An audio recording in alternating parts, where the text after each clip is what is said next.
Waiting on God, it's one of the hardest things that we're called to do sometimes.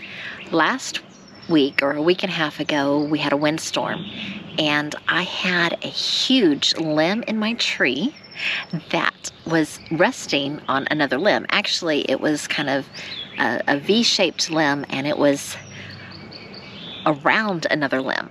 And I knew that it could fall at any time, and they call those, I think, widowmakers, because they can be very dangerous just sitting up there in the tree, and they can fall whenever.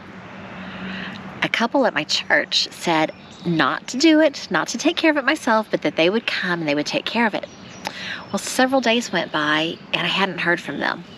And instead of calling them, I decided to take care of it myself.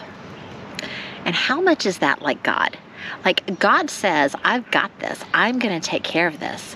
And we say, I think I'm going to take care of this myself. And we don't even pray about it. We don't even ask God about it. And we just do it in our time. I'm reminded of the scripture in Isaiah chapter 30, verse 15. This is what the sovereign Lord, the Holy One of Israel, says. In repentance and rest is your salvation. In quietness and trust is your strength. But you would have none of it. It was written for the children of Israel, but how true is it today? Like, if I just rested, it would have been taken care of. The couple from church would have come and taken care of it, and it would have been done. But I wouldn't have any of it.